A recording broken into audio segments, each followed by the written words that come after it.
Early laminating echo resin, old dog beauty trees. Business or sports, you know it's all barrel. It's in your own hands, there's a guru dead barrel. 10 suckers coming and so are you. That's how it came about, a sticker like fucking glue.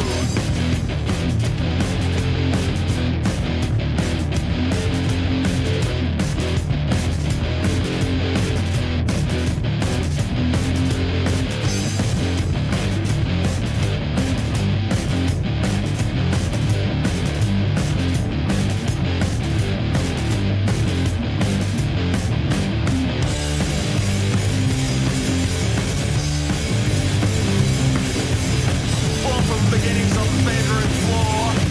I'm impregnated with serving future. Most of my leads are the test I've passed. Raging sorrows and sway life's last. A slapperacci. I'm impregnated with serving future. A slapperacci. Most of my leads are the test I've passed. A fucking slapperacci. Sorrows and sway life's last. A slapperacci. A slapperacci. A fucking slapperacci.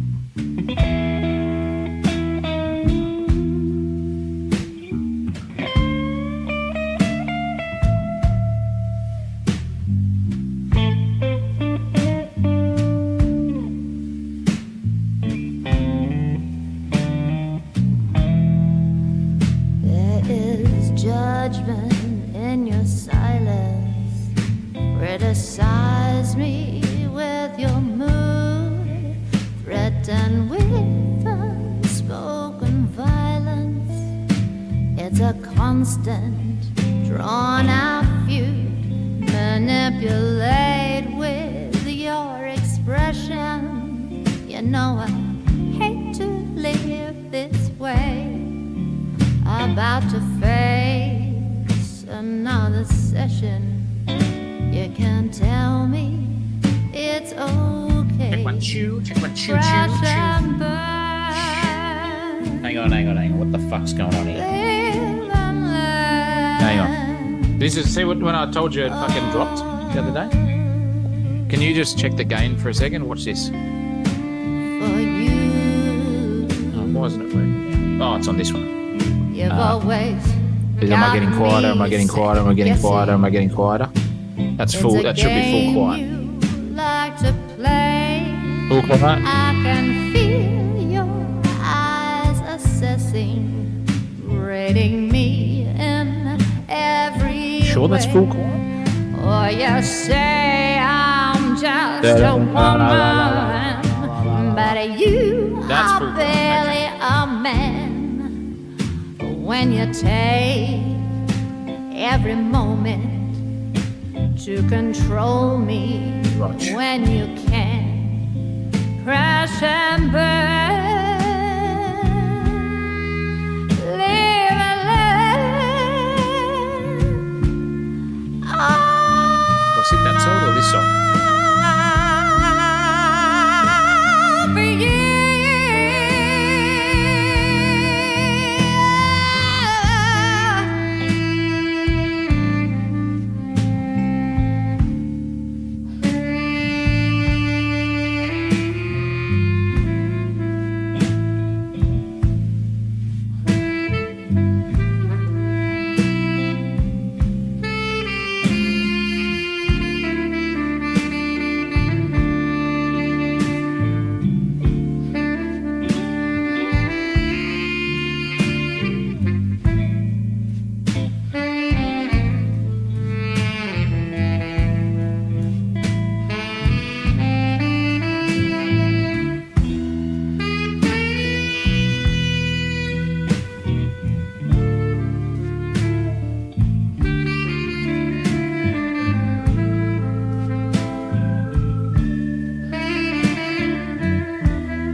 It is that time of the week, ladies and gentlemen. You know it. It's Wednesday, so that means we are back with the Wednesday Cup here at 8K Racing. We're back in the Simsational studio, and my co-commentator here to my left, Zach O'Reilly, is fresh off the back of an absolute demolition job in the Sandown 250 over at Arrival League. So I can still see the sweat. Actually, he didn't really pull up a sweat at all, to be fair. So how's your week been in celebration, Zach O'Reilly? Oh, mate, I went straight down to the cast, put it on number 21. 21 black, I think it is, and just pissed it all away, mate. It's all gone. Easy come, easy go, as they say. Yeah, no, it's all good. Thank you. Yes, had a good time on Sunday. The old rusty commentators still got it, but that doesn't mean anything tonight because these guys on track tonight, Christopher Munro, are anything but rusty. They are prime rib roast ready to go. And I think we are on for an absolute barnstormer here tonight. Yeah, we're going to be guaranteed action out there, ladies and gentlemen, in the in YouTube land. The circuit that we're about to embark our journey on tonight is one of probably the most technical circuit we've ever tried to tackle here at the Wednesday Cup. So you will soon see why we have our glasses filled and we are ready for an action-packed night of racing. But before we get into that, we might check out the standings, ladies and gentlemen, and see how the boys are faring here going into round 4, I believe. We've got Alex McEwen on top with his mate Nick Mello behind him, Zach O'Reilly. Yeah, Nick Mello's there too, and he's jumped up a spot as Nick Mello, so he's gone from third to second. It's good to see. Cohen Tam, the energy drink specialist himself, he decided to just have a break and decided to jump down the list a couple. Matthias Felsen, the Greek god, has gone up into 4th place from 6th. Fabian Fitness drops down 1 tier. Haven't seen him on track tonight either, the old Fab, so I don't know where he is. Sandra Bullock's love child also lost a position. The Malaysia Marvel in 7th there stayed where he needs to be. Kartik Kumar just jumped up 4 places out of nowhere. Wow. He is a quick man, that guy. Holy mackerel. And rounding out the top 10 in 9th and 10th is Jesse Marshall and Brody Barber. I'll tell you what, that mid-pack is very, very tight from all the way, basically from 2nd down to 5th. That is anyone's race there, Christopher. Yeah, dead set as always. Pretty tight in the mid-pack here. And today is no exception. If you can see the times there, you might not be able to. A little bit too small for you all at home. But let me tell you, it is tight. It is tighter than a proverbial here at a Greek's pocket, mate. And a Greek's pocket. See, I like that my co-commentator's mind is not in the gutter, which is where mine resides pretty much permanently. So we're going to put all that aside, ladies and gentlemen. We're going to get into tonight's racing. So hold on to your hats. Here comes this one.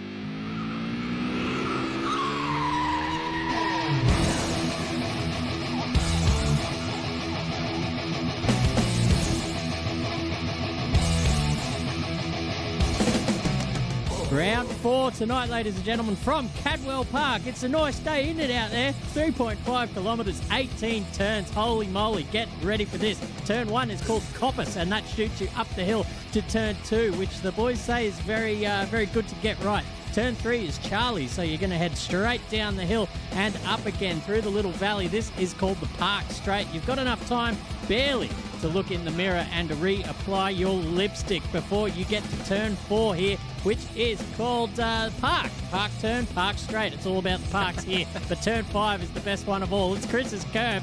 Get a grip of yourselves. This could be my circuit. Turn 6 and 7 are called the Gooseneck. As you can see, you're hurtling out of control down the hill into the hard braking zone of Turn 8, which is called Mansfield. Then we're skipping the little chicane here, which is usually 9 and 10, but now we're going straight down for the this little set of chicane here, which is a left-right turn 9 and 10, up the hill towards the famous jump, which you'll see plenty of footage of throughout the lands of motocross bloody bikes and super bikes going hell to leather. But here is Hell's Bends. This is a left-right little snake down the hill through, and the track is really tight here to the hairpin. Absolute through the forest as well. We have to get the chopper right down near the road here for turn 18, and that is a lap of Cadwell Park. It is round 4, ladies and gentlemen, so only a couple to go in this season, of the Wednesday Cup. You know the rules. It's 10 minutes qualifying, 15 minutes race 1. 16 minutes race 2, which is top 10 reverse grid. And race 3 is a top 12 reverse grid of 17 minutes. The fastest in practice this week was Matthias Bowser with 1:22.1. That is blindingly quick, Zach O'Reilly, and I think he'll be the one to chase in qualifying again. He tipped it into the bloody 21s before we reset the server, so he's even quicker again. Just absolutely flying as a Greek god. He's got Zeus striking down upon him from the heavens, and just giving him all the talent here at Cadwell Park. What an actual circuit this is. Race tracks in the world don't come close to this one in terms of character.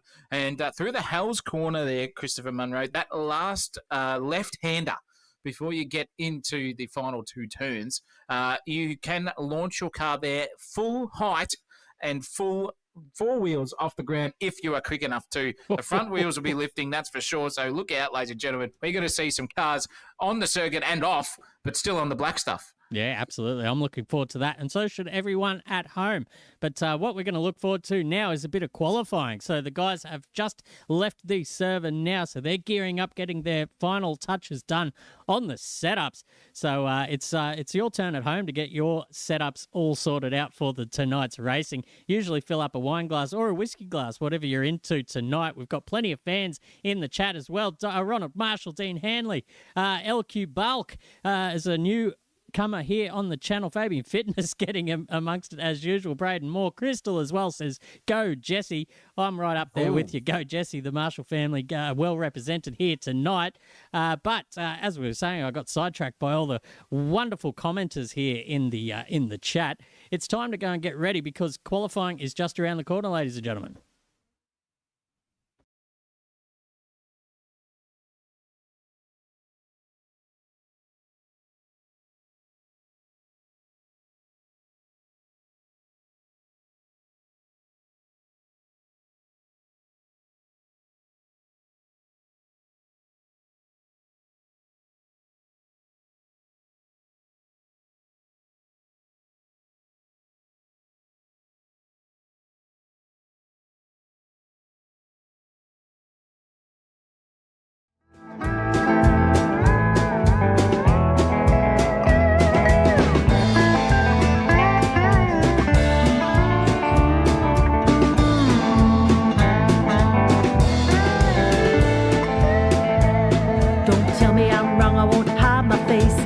You run away just yet. I see you smirking through me behind your veil. Well, you nearly scared me half to death. Oh, my bad attitude never let me down, and I got more bounce, I guess. Stop walking me home, the sky's turning to grey. Let's go before the sun is set. Closing time at the cemetery gates. I don't wanna go just yet. We're back out on track, ladies and gentlemen. A quick turnaround tonight, which is always good because the southern states are now all in daylight saving, so it's a little bit later in the evening for those guys. Sucks, but they're up an hour earlier as well. So I don't know if anyone has still any doubts about which state is the best, apart from Queensland, who, I don't know, who knows, Zach O'Reilly. Oh, mate, look, it's debatable in the Queensland department, but I would say that when it comes to a lot of people out there, they would say that we are ahead of the curve here in the states that do daylight savings time. And then the New Zealanders would chime in and go, absolutely get out of town. We are 2 hours ahead of you at any stage of the year. Don't you worry about that. And then we're 3 hours ahead of Northern Territory, Queensland and bloody WA. So, you know what? The New Zealanders, our Anzacs, have got the job done. Yep, worked that out. Absolutely got the job done. Worked that out. Yep. And I'll tell you what we need to work out too, Christopher, is who's going to take qualifying. And because Nick Mello has just stormed out of the pits in P1.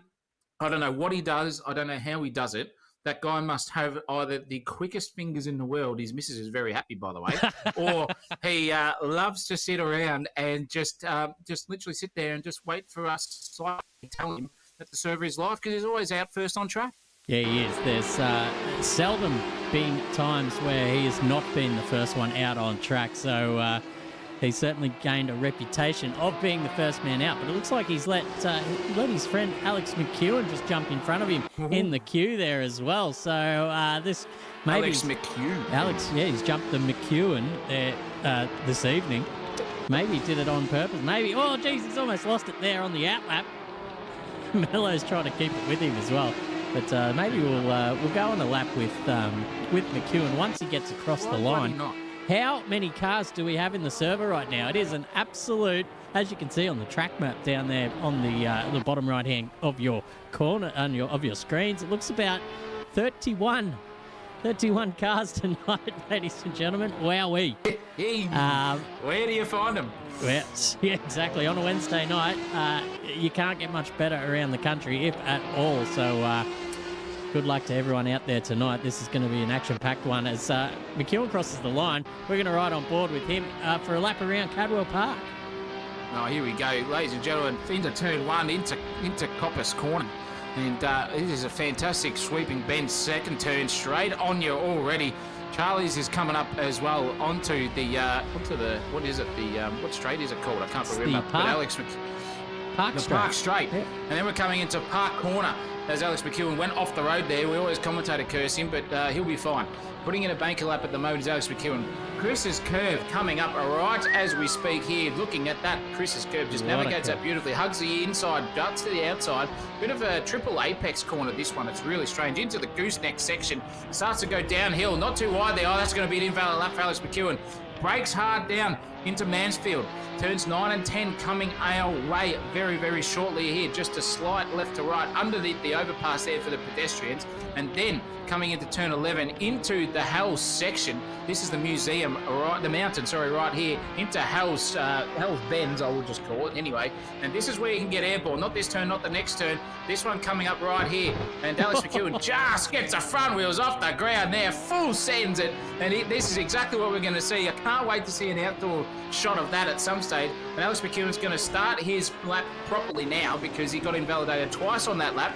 But we'll see where it puts him in the pace department anyway. He would have done a 123 something there, 123.1. So he's jumped himself up into positional at the moment. He'd be P1 because Cohen Tam's just in a 123.2 for his banker lap.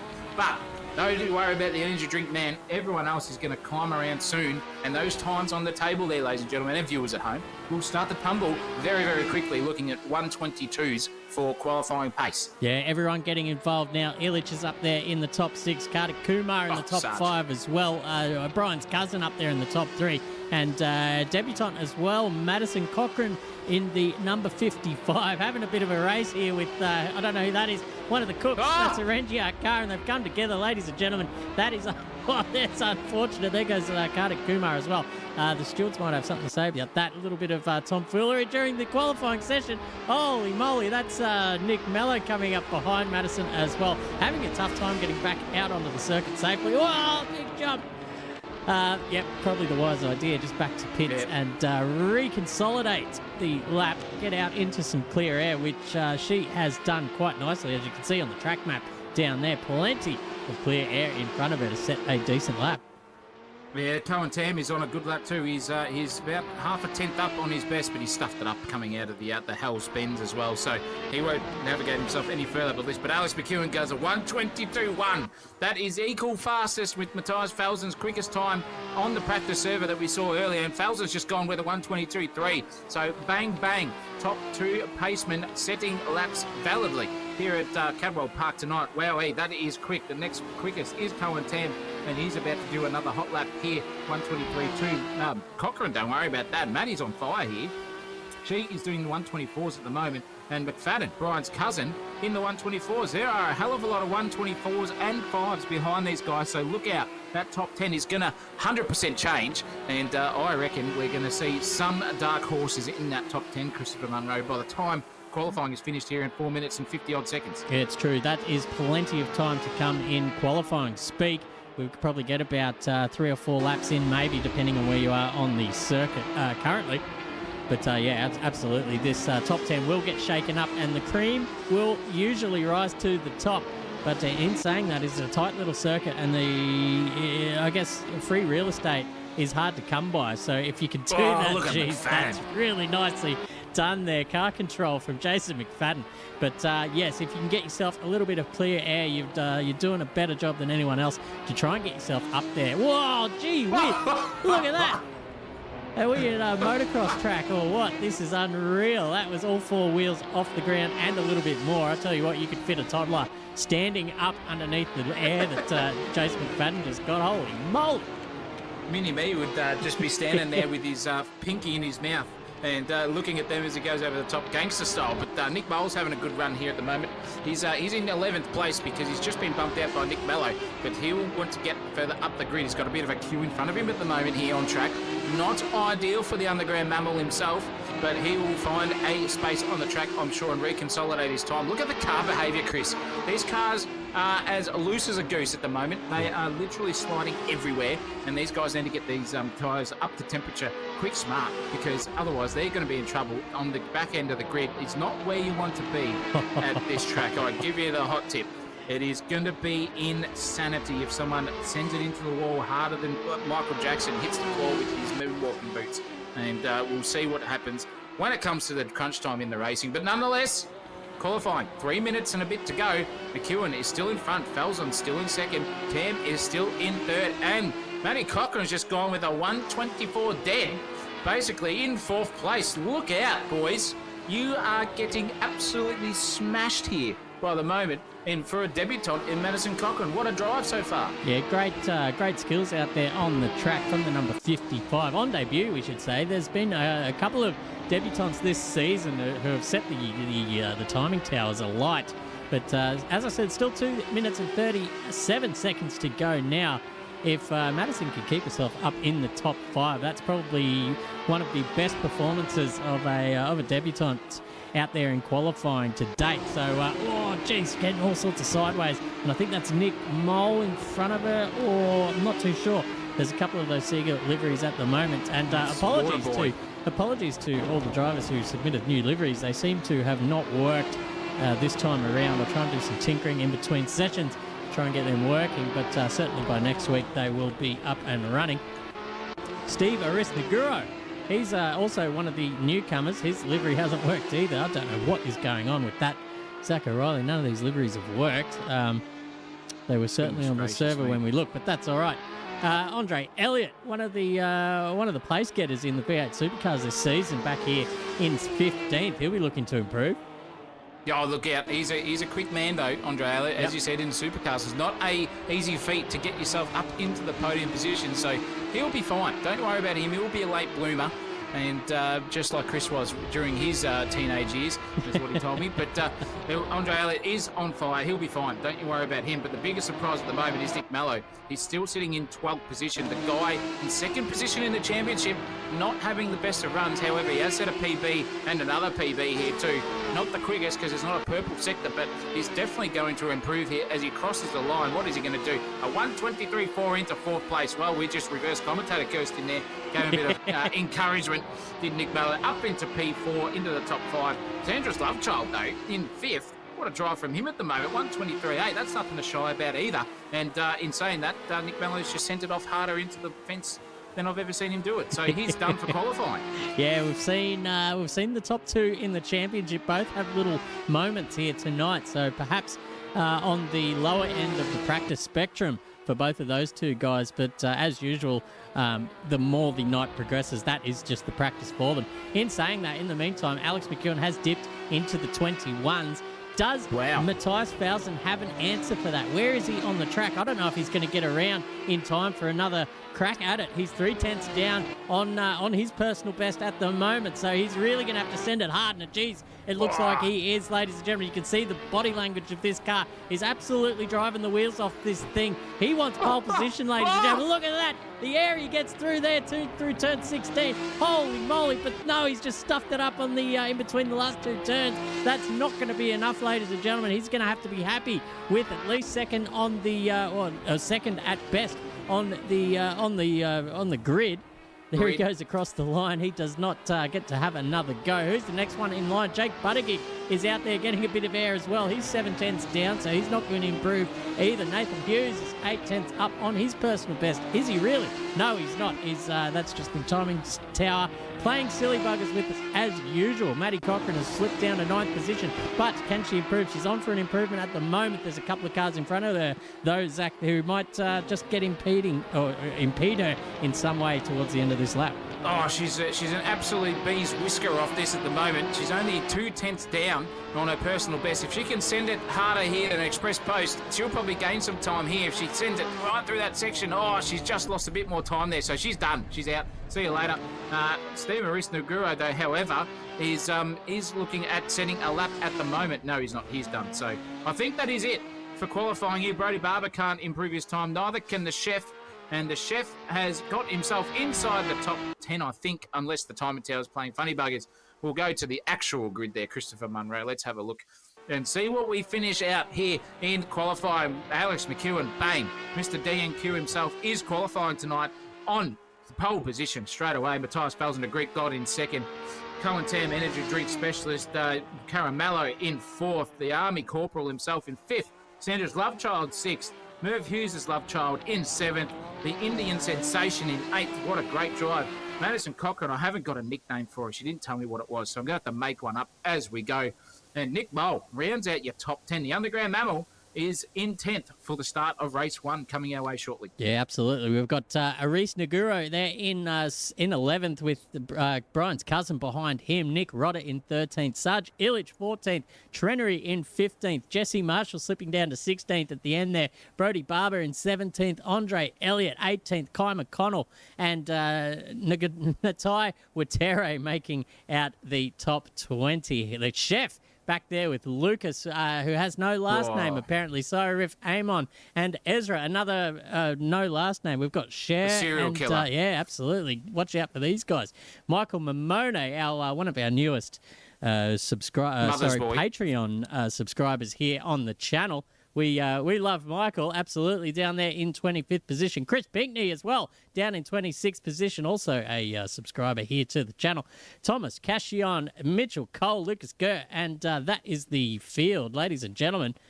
29 cars out there. What an absolute cracking stuff. This race is going to have everything, I have a feeling. Oh, I think everything is a very, very understated comment. We have got no words in our thesaurus brains at the moment to say what's going to happen here in race 1. But don't you worry, that's coming right up, ladies and gentlemen, here at Sensational TV, live around the world and around the globe here on YouTube, hosting a AK Racing special here for Wednesday Cup, round 4 of the Formula Masters. You know what to do. Go refill those condiments. Get everything sorted. Go get comfortable. Turn the Canara on, for goodness sake. And if you're in the states that have daylight savings, look out tomorrow night, because you will be able to see a comet just go past the Earth, and it's going to be brilliant tonight. And Heather Hughes is in the chat. Good to see her as well. We'll be back here, Heather, in just a few moments for race 1 coming our way. Don't go anywhere, viewers. It's going to be an awesome one.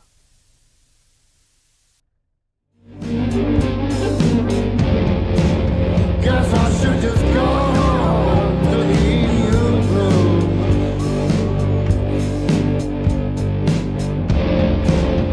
Guess I should just go home to leave you blue.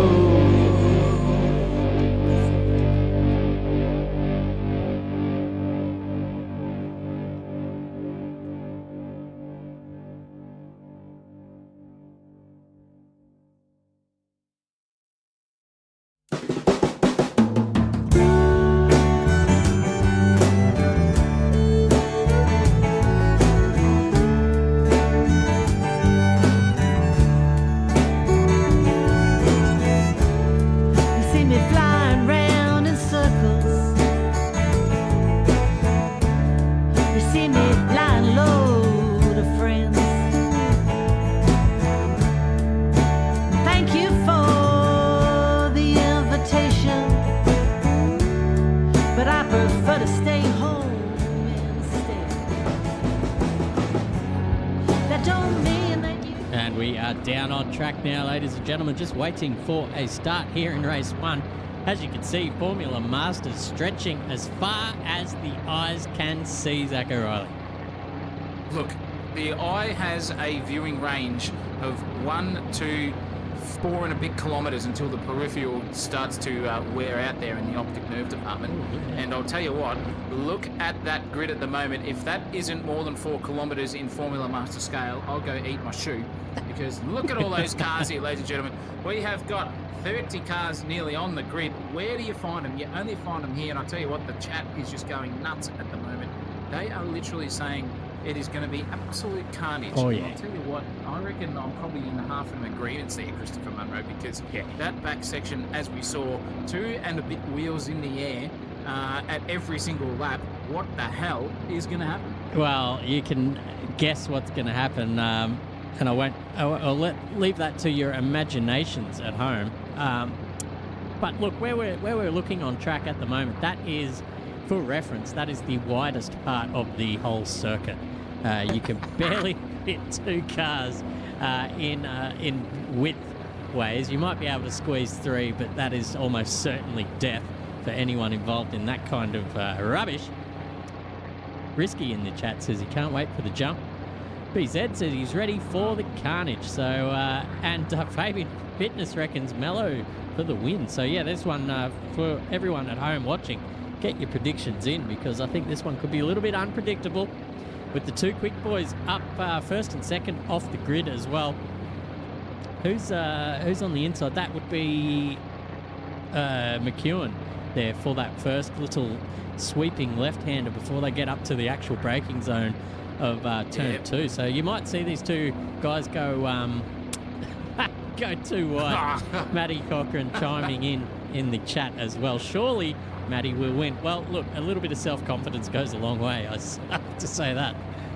We've already got a speaking person speaking in the third person about themselves already. I'll tell you what, the confidence is up there in the Cochrane household, that's for sure. And in saying that, the Marshall Brothers Racing is there too. Ron's in the chat, and we've got the family sitting around as well. But as you said, Chris, Alex on the inside is good for T1, but it's not good for T2, 3 and 4, where Falzon wants to be. So maybe some strategical tanking, as we would say, for Matthias Falzon there. Off P2, but Cohen Tam is off the second row. Right next to him is Nick Mallow. Jake Buttigieg is off the third with James Bullock. Nathan Hughes and Kartik Kumar are side by side off the fourth, and then off the fifth row, the third person himself, Matty Cochran, and the underground Mallow sitting right next to each other on the grid for your top 10. Then behind them, oh my goodness, those times were tight there, from basically 11th all the way down to 20th. It was just an absolute bee's whisker between the 3 of 4, 5, 6, 7, 8, 9, 10 of them. It's incredible, and I reckon, Chris, we're going to see an absolute shitstorm coming over the whole section at the back of the corner here for race 1. Yeah, I reckon might see a bit of that before we even get to sector 3. Don't worry about that. This track is just way too narrow for 30-odd Formula cars on minimal practice. But we'll see how it goes. Either way, it's going to be fun for us because we're not racing.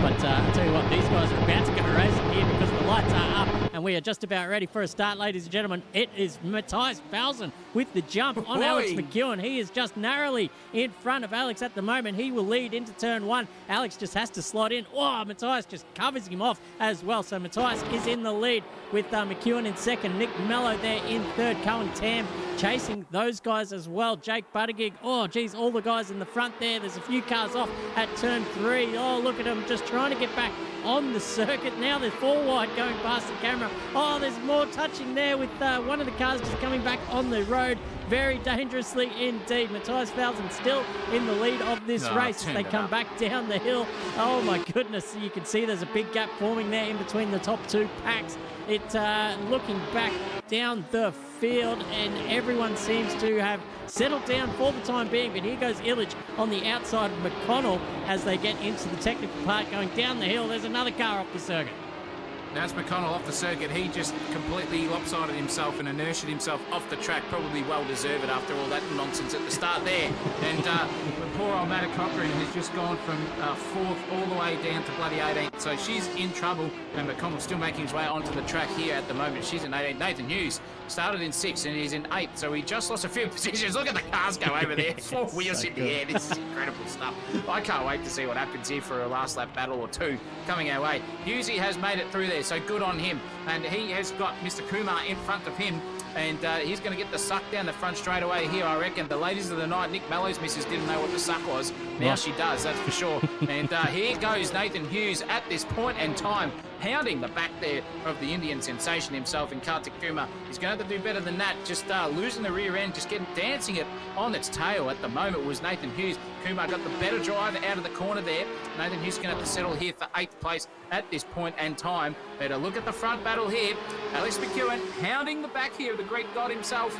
Matthias Falzen, this is going to be a battle for the ages, I reckon. These two know how to race clean and hard. Yeah, they do. And I think they'll be locked in this battle, I assume, for the rest of the 12 minutes to come here. These guys love to get stuck into each other, and it's not the first time, ladies and gentlemen. They've been at it all season long. So Alex McEwen just searching for a way through here. And I'll tell you what, this track does not serve up any opportunity to find a way through. It's all up about the pressure situation. Keep the pressure on that car in front and hope for a little unforced mistake to come your way. As you can see, the air they get over that little rise there through turn 16.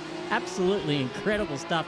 I'm going to just keep creaming my pants every time they go over there because that's absolutely sensational stuff. But Falzon has held McEwen off for another lap indeed, but those guys are going to be hard at it for the rest of this lap. So let's have a look down the field, see if we can find any other little battles forming. It looks like everyone seems to have petered out and have a decent little gap in between. Yeah, look out. It's all happening, and it's still the closest at the front. Yeah. As you heard, viewers, Christopher Munro is as hard as the Titanic's hull. It's still surviving down there at the bottom of the ocean at the moment. He is excited. And so am I here in the commentary box. Don't you worry about that. Look how close Alex McEwen got to the gearbox there. And Matthias Falzen, they're having an absolute barnstormer of a time here at this point in the race. And it's still only a tenth and a bit. But where is Alex McEwen going to go? Where's he going to pass him? Oh, geez. At the back there, Nick Mallow just went a bit of off-track excursion-like sort of stuff there, but managed to keep it together. That's okay. Falzon keeping P1 here. McEwen hounding the back of him. But Matthias Falzon, though, Chris, I reckon he knows he's got clean air and he's got the pace, and he was just going to try and stick with it and hope Alex McEwen makes an unforced error himself. So is Alex McEwen on Falzon, hoping there's going to be an unforced error. Look how quick and close these guys are as they come over the jump. 3 wheels in the air, just slam back on the ground. Tell you what, the suspension guys for the Formula Masters are getting their work tonight cut out for them, because those cars are doing Baja-style jumps every single lap for at least 17 minutes at the max for the race tonight. Great racing here by the pair at the front. It's all happening still at the back, though. Unfortunately, Christopher Munro, we saw Waterboy just tumble back down the grid, but there is a battle here between Lucas Sarge and Andre Elliott. It's a cracker. Yeah, absolutely. If we can find them in the timing tower. Sorry about that, ladies and gentlemen. I was looking elsewhere, but here's Sarge Illich on the getting chased here by Lucas and Andre Elliott as well. Wuture not too far away with Trenery, as you can see, just chiming in the background as well. Keeping one eye on that battle up the front, though, because these two guys are certainly locked in it. There's nowhere for them to go. But Andre Elliott, on the other hand, does have Lucas right in his sights now as we ride on board with Andre Elliott. Oh, look at that. That was Illich just having a big moment there in front of him. That's going to close the gap that these guys have to cover on the back of Illich. And as you can see, they're just making up ground on him down the hill here. Maybe Lucas might even think about having a little move, maybe into this one. But, geez, there's just not much room here around this circuit. The two Rangiart cars are going hard at it, ladies and gentlemen. Here we go. They're going to go side by side. This isn't going to end well. Who's going to yield first? There goes Elliott around the outside of Lucas. Very nicely done, Andre Elliott. Yeah, Lucas Gerd just decided to wave the white flag there, because now here goes Andre Elliott. He's got a chance at a life here on the copper himself in Sarge, and 3 wheels in the air as they come across the last section of the Hell section at the back of the circuit. Elliott definitely got the pace here over Sarge at this point in time. Can they keep it together and keep it mean and clean? I think they can for both of these guys, but Sarge is not a happy customer. He dishes out tickets on a daily basis at the Highway Patrol, does Sarge, and he won't be wanting to getting one served to him. So Andre Elliott's going to have his work cut out for him at this point in time. Good half a second now. Sarge has just regathered himself after an error at the next corner coming our way as we go through onto the back straightaway, and just a petering out there They nearly got it together, but that's okay. Cochrane, however, is on the charge. She got absolutely sent down the inside, and she's going to go underneath the author here and just take that position under braking over Rotto. Geez, they were close there. They've hit each other, and now Rotto has come off second best. Cochrane is going to keep going around the circuit and not redressing that position, but she just has a brain fade moment and sends it off into the bunda, loses herself a couple of positions there. Michael Mamone just a lap traffic car already, only a couple laps in, but Cochrane in 16th, wanting to get a top 10, I guarantee you, from where she started in the pace department, but not finding the rhythm at this stage in the race to make sure that she can get there. I think, yeah, just finding that rhythm, breathing in, getting herself back in composure is probably paramount here for Madison, just to make up that positional loss that she had earlier in the race. And I think it's definitely possible. As you can see on this timing screen, it's only about 4 or 5 seconds up to 10th place at the moment. So it's certainly possible. Just needs to put it all together and just to avoid some of the riffraff back here in the mid-pack, which, as we've seen over the years in Wednesday Cup, can be brutal back there. Just try and get out alive and you're doing well. So eyes forward for Madison, and hope she can go better on her debut. If she can, tell you what, if she can snag 10th place, start off in pole position, big shout for the win in race 2. But Nathan Hughes now on the back of the Indian sensation now, giving him plenty of curry. Plenty of curry, that's for sure. He's getting it dished right back to him. He probably serves it up on a daily basis as his day job, as karting. But he's just been told, we've been told in the comments that we have no chance anymore because he's just got a wheel and he's been racing on a Wii remote,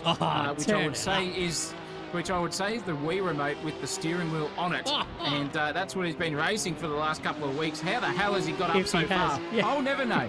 That is incredible stuff from Kartik Kumar. We're going to call him the Wii Man from now on. Yes. And let's keep it sitting there in 7th place because Hughesy is definitely on a charge here. He's going to get a bit of a suck battle down here on the front straight, but not going to be enough to gain a position is Nathan Hughes. So Kumar survives another lap here in 7th position. What a drive here from Kartik. He's just going to get that rhythm, Chris. I can tell you how that feels, and you know exactly how that feels. Once he gets the muscle memory happening on a wheel around a circuit, it's very hard to let go of. And Wee Man is definitely going to be on a charge here for the rest of the night. Yeah, once you do start to feel a bit more comfortable after the first few laps of the start of a race, that's usually when the nerves at their most, and a few little mistakes start to creep in. You start to overthink it a little bit, but once that all settles down after the first few laps, then it's all just muscle memory that takes over, and you almost go into a bit of a trance state. You're like a young Buddha there behind the wheel of the sim racing machine, and you are definitely at one with your machine if you've done enough practice and you know your wheel and pedals well enough. Certainly at one with the machine, and someone who is found himself, I was just about to say Jake Buttigieg was in the lead, but no, it's just our timing tower doing funny things. One man who is at one with his machine is Matthias Fausen. He's been quickest during the week, ladies and gentlemen, in the practice server. He's done plenty of practice as well, so he's cherry ripe for this event. As you can see, Alex McEwen just doing his best to hold on to the back of Matthias Fausen at the moment. You can see the difference in body language in these two cars, and it looks as if Matthias Fausen is the more comfortable at this stage of the race. He's got that gap out to about 3/10 now, and he just wants to turn the screws and slowly walk away from Alex McEwen with the remaining 4 minutes and 40 seconds to go. Well, I was going to say that Matthias Fausen looks like that car is absolutely on a knife's edge, and Alex McEwen is the smooth operator at the moment, Carlos Sainz style, because you can see that Falzon, when he drives and turns that car in, it is oversteery as a mongrel at the moment. That ass wants to wag its tail more than a TikTok hoe, and he wants to get it all sorted at this point in time. But he is doing a great job here. Alex just can't find a way past him, and Alex is as smooth as butter at this point in time. And it looks like it is still paying dividends for the both of them. They can't pass each other, and they're both strong in the areas where you can pass as they just launch each other into the air. And McEwen nearly lost it, but gathered it up beautifully. Absolutely sensational stuff there. And Matthias Fausen's now got a break because that is now 0.6 of a second. He's doubled the gap there after an unforced error there from Alex McEwen, just pushing a little bit too hard, and that is it. But Trenery, however, is circulating around the field. That's a cracking looking car, actually. The BAR version of a Formula Master, I would say that's inspired by. And he's doing a good job here, sitting in 12th place, his trainers. Loving the way he goes about it. Just always in there, Christopher Munro. Always sitting there, just ready to pounce on someone. And he's doing a sensational job here. Just outside the top 10 only by... Oh, well, actually, no. His next compatriot is Andre Elliott, a second and a bit in front of him. Oh, no! We reverse commentator cursed him and just said how good he was. And now look at that. He's in the shit. And he's lost all the momentum there, and he's going to have to be careful because the underground mammal is going to be burrowing through, and so is this man. I'm looking at the same time tower here. And the underground mammal is going to be on a charge. He can smell a bit of weed from anywhere, can Nick Mole. He knows where it is. He gets the chonga out and decides that that's where I'm going to go.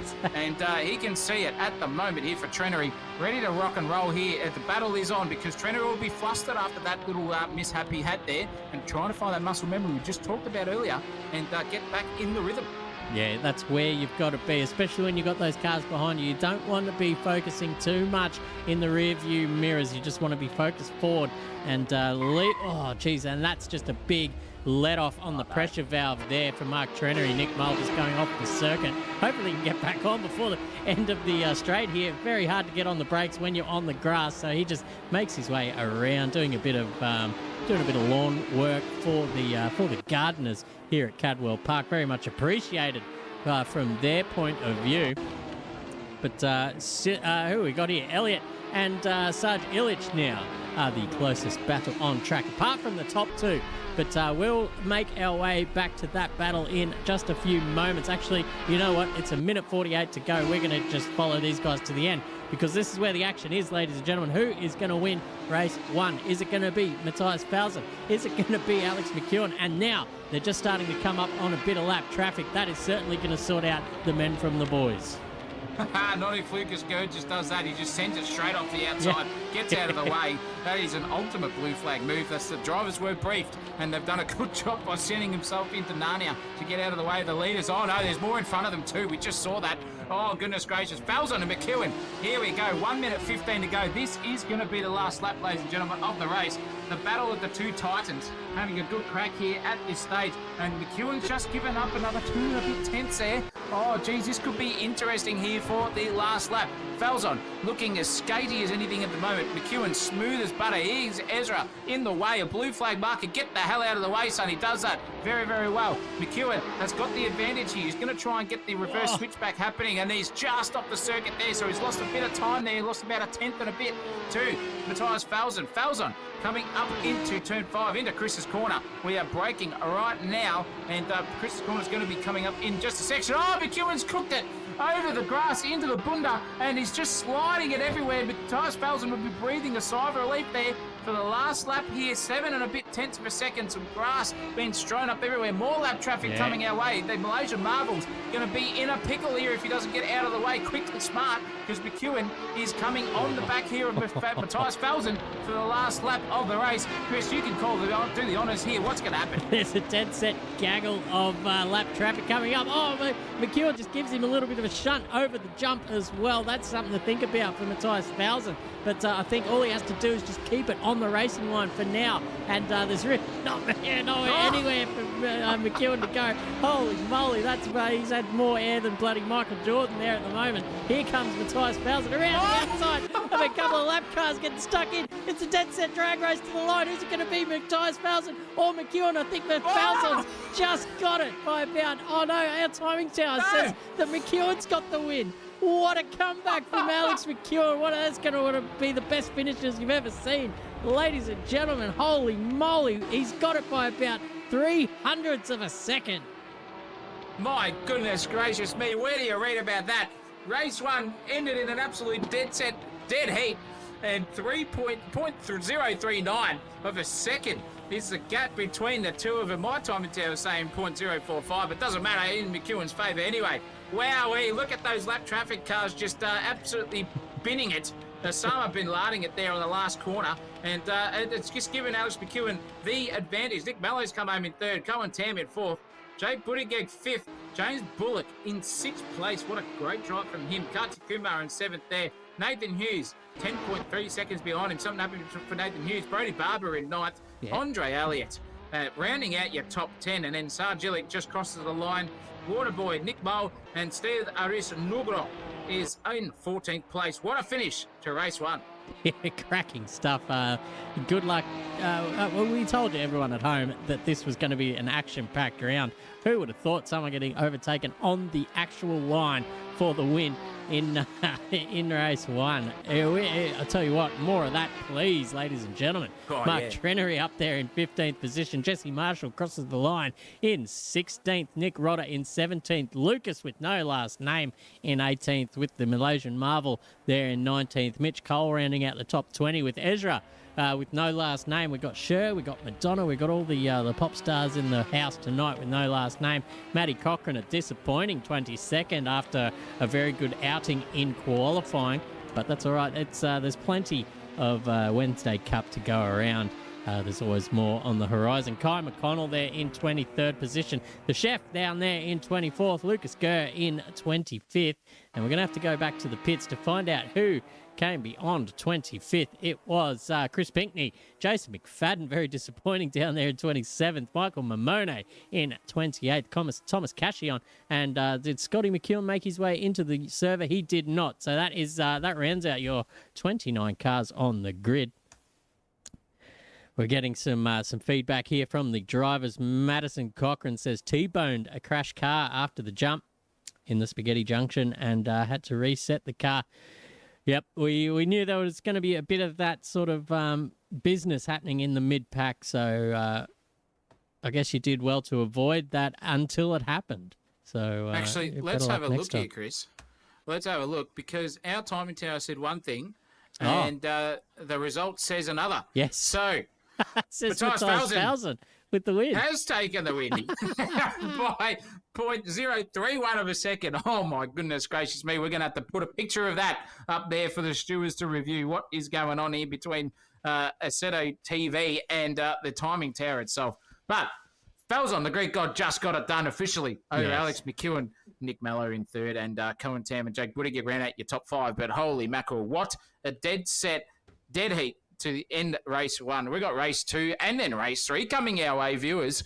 Oh, geez, don't you go anywhere. You know what to do. Get everything happening in the lounge room, in your bedroom. Get comfortable, put the dressing gowns on, get the slippers on or the mockies, whatever you do, and just settle in with the old Humdale and sit back, relax, because race two, a reverse top 10 grid coming our way. 10th is Andre Elliott. He's going to be starting off the pole position with Brody Barber, the haircut, right next to him. We'll be back for race two in just a few moments.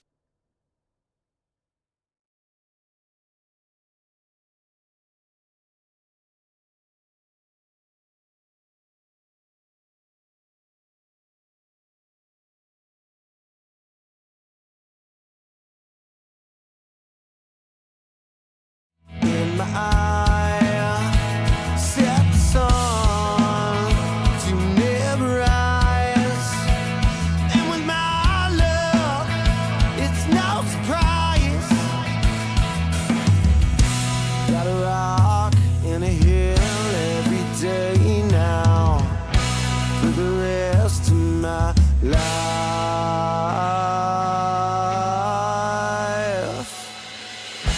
Like I need another new reminder. Give me something that will take me higher. My head is like a dusty fire.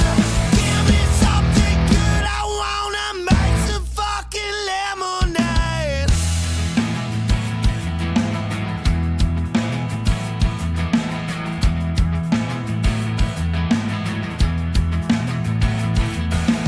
I must confess, I'm sick in the head. It always serves what I deserve. Knowing my love, it's probably right.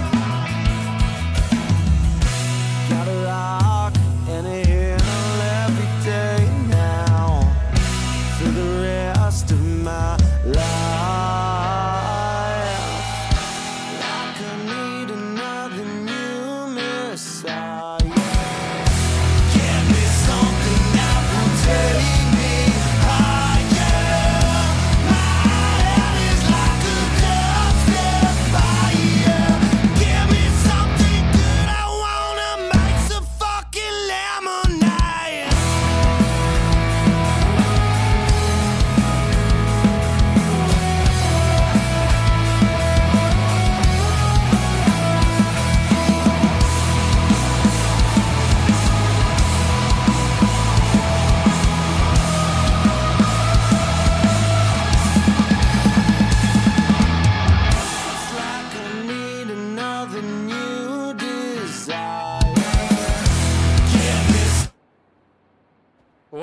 back, ladies and gentlemen. We are here at the Wednesday Cup for race 2.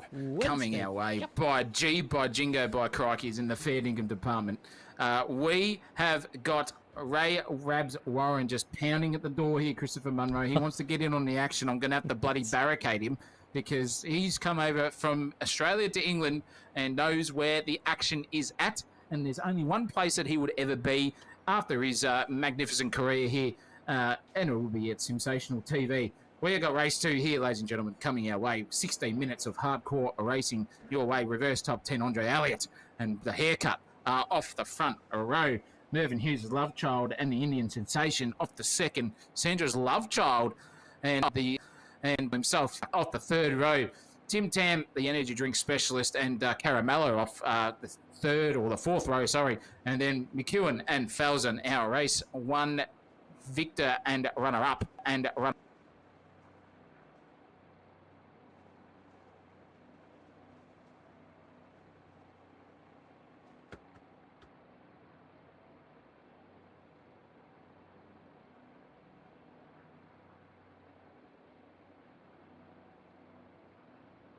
Yeah, for sure. We're just having a bit of trouble with your with your audio there. Just talk again, Zach, for a second, just to see what is actually happening here. Dead set. It is not coming through. Oh my goodness me. TeamSpeak. I'm just going to do a quick try and fix this, ladies and gentlemen. Sorry about that. I don't know what has gone on, but what we're going to do is a quick fix, hopefully. Let's try this. Ladies and gentlemen, very sorry for the technical difficulties. I'm going to grab an audio capture. How long have we got? 20 seconds. 0 me. Let's go with this.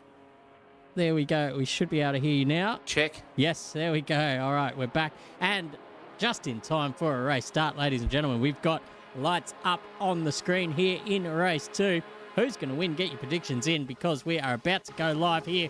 It is Andre Elliott with a cracking start on the inside. Brody Barber trying to stick fat with him around the outside here of turn 1. Who's going to get it? They're in line astern all the way back, but Andre Elliott gets the job done. He leads into turn 2. Oh, look at this. For now. Brody Barber just gives him the hip and shoulder out of turn 2.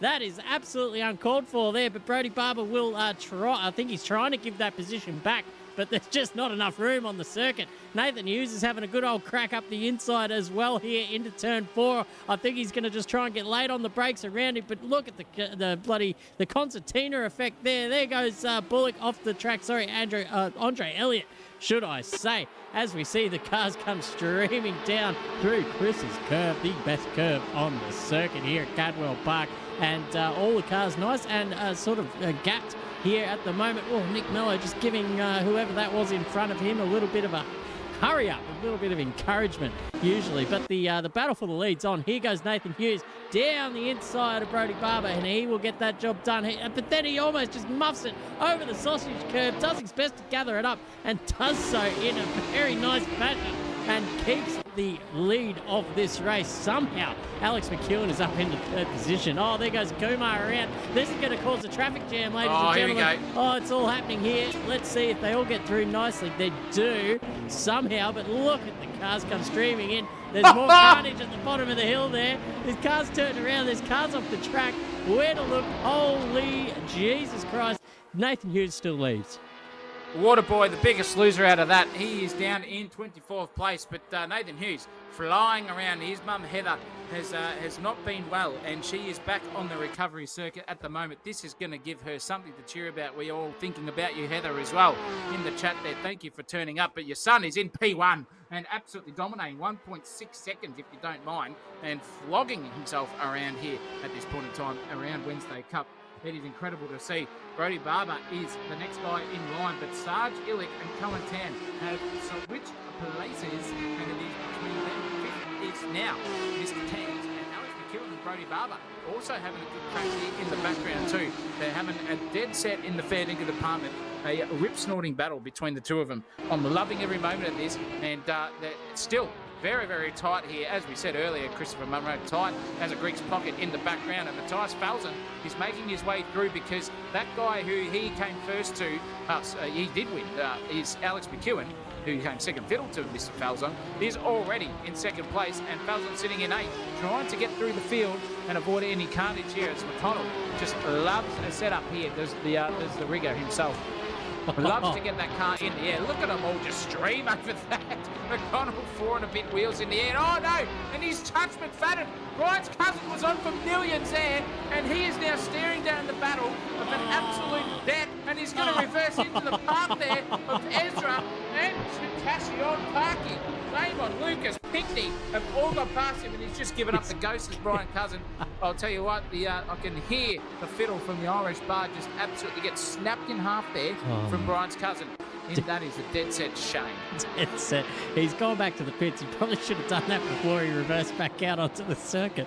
But we live and learn here in the Wednesday Cup. And here goes James Bullock up the inside of the Indian Marvel, or the Wee Man. Sorry, we've given him the new nickname. The Wee Man. The Wee Man has just lost the position to Sandra Bullock's love child up the inside. Great driving there from James Bullock.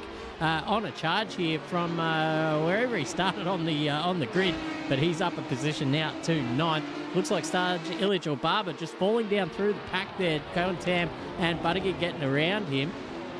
Buttigieg now up into 3rd position. Great showing there from Jakey Boy in the number 6. He's looking sticking it fat. Where's our? We're going to keep an eye out for our. Jesse Marshall. He's absolutely stranded there at the, where is he? Turn over the jump there at turn 10. So he's dropped back down through the pack. Oh, geez, he's having a tough time as well. Just trying to keep that car on the circuit. I think his tyres are a little bit cooked, a little bit marshmallow-like at the moment. And now he's in, he's in the sights of young Ezra here in the number 85. Hine Racing.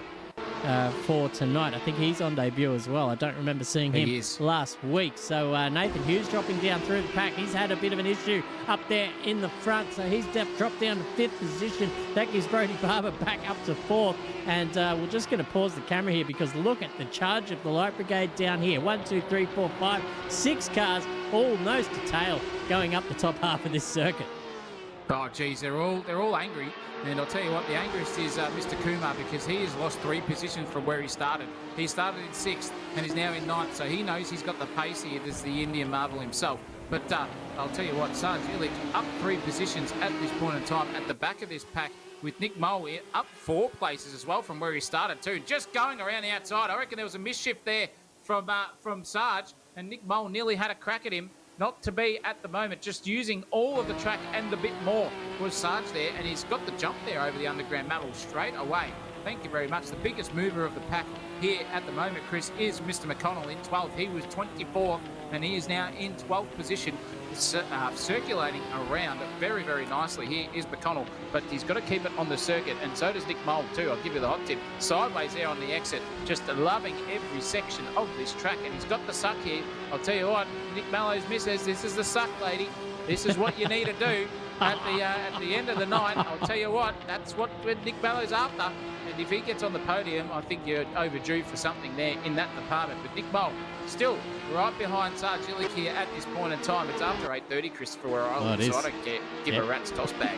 And Cochrane is giving an absolute run for the money here. She's just dumping Steve off the track. And she's in 13th place, up 10th place from where she started after resetting from last race. What a drive here from Madison so far.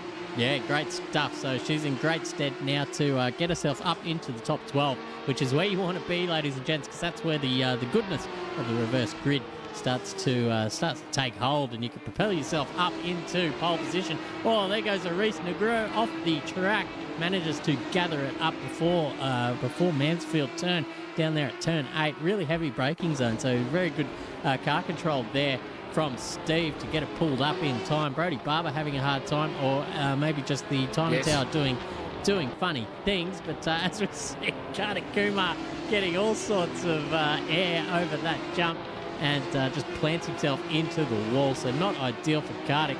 But Nick Mole will, his eyes will light up at the fact that he might be getting another position out of him. Looking up and down the field, though, ladies and gentlemen, we are on Nick Mello watch because he's down here in 19th position. Obviously, he got involved in some of that garbage at the start of the race. To be fair, not as much as I thought there would be, but certainly enough to knock Nick Mello and his plans for world domination here at Cadwell Park certainly down a rung or two as he just sails it around the outside of the water, boy, easy as you like. Jeez Louise, 18th place. This is foreign territory for everyone, and Chris Pickney's just had enough. No playing bumper cars anymore, no redress, says Pink Man, and he's given up the ghost. That's something that we do not encourage, is bumper cars around here at AK Racing. But at Sensational TV, it gives us great broadcasting, so we don't give a rat's toss bag either. And Chris Pinkney, we'll see you next round. I'll give you the hot tip, or even in the next race. Yeah. Stick around, son. Don't say you're out already. Come on, in the chat, he's going nuts here. Rage quit. Nick Moldo, however, is not rage quitting. He is absolutely raging down the field at the moment. He is in 9th place at the moment, and he is hunting Indian Marvel himself. Kartik Kumar, who just four-wheels it all across the second last corner of the Hells S's, and he's just launching that car wherever he can. Yeah. He's trying to do a SpaceX there with Kartik Kumar, just full launch into the side, and lucky there's still front wing downforce on these cars because he'd be in strife. And the battle at the back here is on. Trennery's got around them all, and Sargelik is now under pressure from McConnell. McConnell making his way through the field, can stick it on the track here, can McConnell. Not a this is foreign territory for McConnell, not going off into the grass so far at the moment. Loves to take a bit of a weed session, does he? I reckon he should be sponsored by Roundup because he's always in the weeds, is McConnell, but not tonight.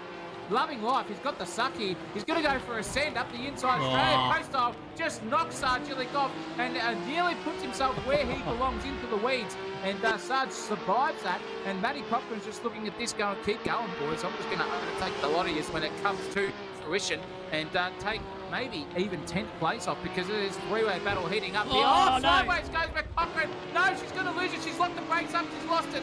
Max Verstappen style keeps it together, but lost the position there to Andre Elliott, who is on a re-storm himself. He was spewed up at the front and now finds himself in 13 places, Andre. If he wanted to get himself into the top 10, he can see that angry pack in front of him and knows what's ahead. Yeah, still plenty of time to make up for these mistakes, ladies and gentlemen. So the race is not over yet. The round is not over yet. Just clicking down on 5 minutes and 50 seconds to go as we tune in now to Watare, who he's got Ezra all in his sights at the moment in that DHL livery. Very nice. One of the nicer liveries out there on the circuit. Absolutely. I do like the colour scheme. I am a sucker for sort of a yellow and black, green and black. Anything that's in high contrast does well to my old eyesight and gets the endorphins flowing.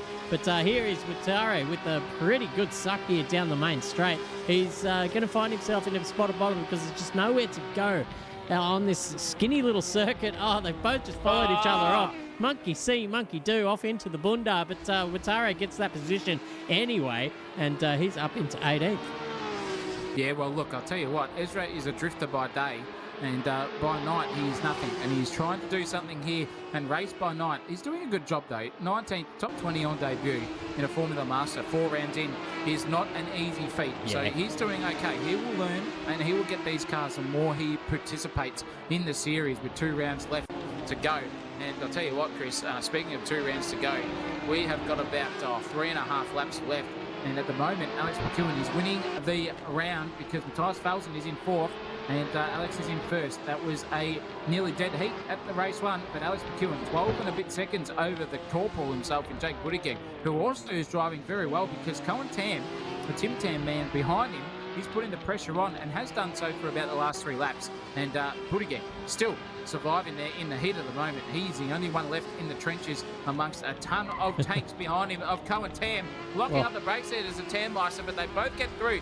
Riding on board here with Tam, it is sensational to see what these cars look like as a behaviour department. And they're looking at each other going, I'll just go in here, you cut it wider, I'll go shallower, then I'll oversteer, you understeer, whatever. Dirty air is happening. Cohen Tam looking very, very smooth here, just pointing it in early, using all the curb there, losing a bit of momentum by doing that over Buttigieg in front of him. This could be a battle here for P2 and 3 at the end, Chris. They are quite possibly the closest to on the track at the moment. If Tam can keep it on, a podium for him is definitely a voice for celebration at the end of the race with 3 minutes and 20-odd seconds left. Yeah, he's dropped a few tenths over that last sector as well. So Buttigieg just trying to, he's found a little bit of rhythm there over the third sector of this circuit.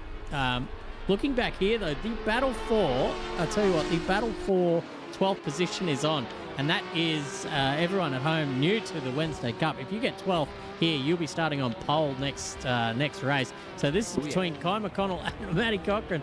Wow, plenty of... here we go. McConnell's off! McConnell's off, and he's going to rejoin just behind Matty Cochran. So she gets away into 12th position, or pole position here for the next race. Just got to keep it on now for the remainder of this race. 2 minutes and 41 to go. But I'll tell you what, if McConnell or Elliott have anything to say about it, they'll be knocking her off her perch quick smart. But look at that, Elliott just trying to search for a way around Kai McConnell. But I'll tell you what, there's just no way around. You've got to wait for that mistake, which McConnell obliges as well, but gets back on the track in time. No damage, no foul, no harm done there for the positional stakes.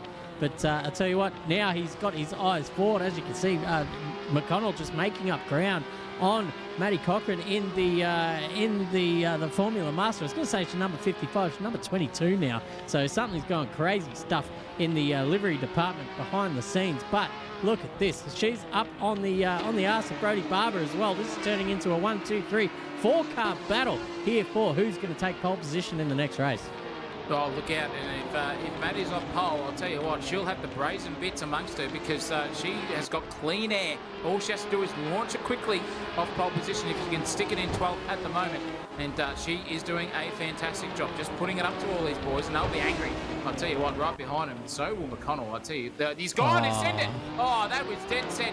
Not what you do there, yeah, Mr. I think McConnell. that's a redress. That position.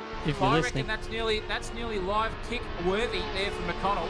I think he's going to get absolutely dead set kicked here. Christopher Munro, that wasn't the move that we wanted to see here in the Sensational TV department. No, certainly not. I'll send him a little message on the server here to redress that, because that was certainly needed to be done. So you talk amongst yourselves, ladies and gentlemen, while I sort this out. Well, geez, I'll go one kick further, but doesn't matter because these guys are still racing very, very hard here for the final lap of the race. I reckon it's going to be because Mr. McEwen has DNF'd. What has happened to Mr.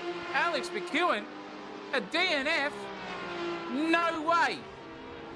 What has happened there to Mr. McEwen? He is DNF'd. That has got to be some sort of hardware issue. Connection, maybe.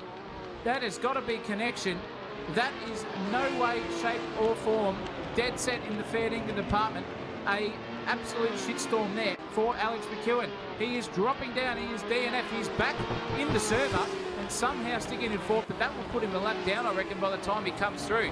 And that will inherit the lead here to Cohen Tam. I'm not sure what happened there, Christopher, at all. That looks very, very, very nefarious indeed. But McConnell has yeeted it into the wall, so he's out. And McEwen in 9th place at the moment. Is he going to survive? I don't think he is. I think everyone's just going to get him a lap down. Yeah, I think he's a lap down, so he's gone. Oh, no. He is gone. The race is over at this point in time. Cohen Tam just has to survive. The last half of this circuit over a charging Jake Buttigieg here, and he's 7 tenths between them, now 9 tenths of a second. I don't think Buttigieg's going to get there. I think Cohen Tam's going to get there and take the win here for race 2. That is dead set in the fair dinkum department. A absolute gift to Cohen Tam. He's going to take his maiden victory here at the AK Racing Wednesday Cup, if he can keep it together, because here comes Buttigieg. He's only 4 tenths of a second here through the Hell S's. They're jumping, they're flying, they're going everywhere, ladies and gentlemen. 3 wheels in the air, 2 wheels in the air. Look out. Here is Jake Buttigieg. He's half a second behind him, only 4 tenths of a second. There is a bit of a suck here, but Cohen Tam is going to take race 2 winner and absolutely take it to the sky over his compatriot there. Jake Buttigieg, 4 tenths of a second. Tyus Felsen is about to cross the line now. 3rd place for him. He'll be happy and dead set in the fair dinkum department. Unlucky to Alex McEwen. My goodness gracious me. 22nd for him. Nathan Hughes in 4th. What a drive from him. 4th place for the Hughesies. Chandra Lovechild in 5th. the Indian sensation in 6th. Nick Mole, the underground male, will cross the line now. 7th position for him. Sargelic in 8th. That's a great result for the sergeant himself, dishing out defect sticks left, right, and centre. Mark Trenery in 9th. And Maddie Cochran in 10th place. She's going to have to be, that's a top 10 finish. She'll start off the second row with Andre Alliot. And guess who? Off the front row at the moment, Nicholas Mallow will just gallop off into the distance. That is dead set my prediction for the next race. Yeah, hard to go past that one as well. So looking forward to that absolute demolition job. But I'll tell you what, Cohen Tam will be absolutely thanking his lucky stars there for Alex McEwen's bit of misfortune.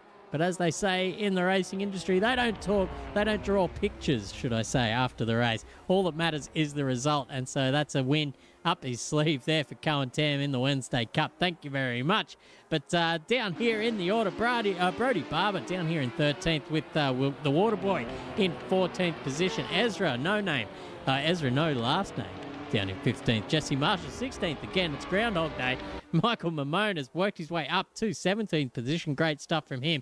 The Malaysian Marvel in 18th. Kai McConnell, 19th. Steve Aris Nugro, well done for him in the top 20. Lucas Lowe, no last name, in the Orangi Art car there, Mr. number Gurr. 21. Lucas Gurr. No, there's Gers as well. There's 2 Lucases. That is the non-Gurr version here in the number 37. Alex McEwen across the line in 22nd position. Mitch Cole in 23rd. Jimmy Park's out there, ladies and gentlemen. Keep your eyes peeled for some park action. There's a straight and a turn named after him. What a place to be. Thomas Cashion there in 25th. We'll go back to the pit so we can see the rest. Where are we? 25th. Bullock in 26th. Yep. And Lucas Gurr in 27th, as you said. Nick Rodder, Chris Pickney, Hayden Cook, all DNF'd. And I just watched Jim Park just do a pirouette into the sunset with Jason McFadden. 1 lap down and absolutely DNF'd it. And I don't blame him, because that was some absolute dead set piss poor behaviour at the start of that race. And Jason was the benefactor of all of that and decided not to participate any further after that. Hopefully he comes back for the next one, even though he is a Kiwi and it's probably about 2 a.m. in the morning over there. But nonetheless, Cohen Tam, race winner. Jake Buttigieg second. And with everyone in sundry behind him, Matthias Falzen, Nathan Hughes, Bullock, Kumar, Moles, Illick, Trenery, Cochran in the top 10. What a race this is going to be for race 3, ladies and gentlemen.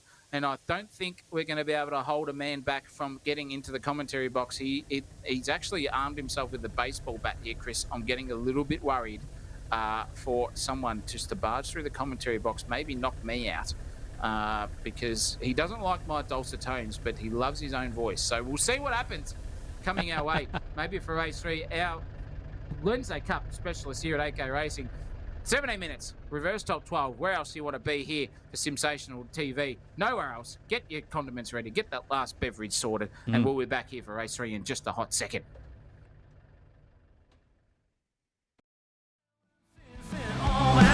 There's a deeper sound in the silence,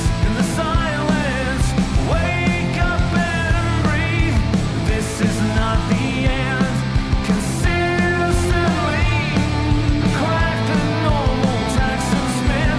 Listen out. The silence isn't all that's it. There's a deeper sound.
nicknamed the mini Nürburgring, Cadwell Park has a rich history, and it will celebrate its 90th history here in 2024.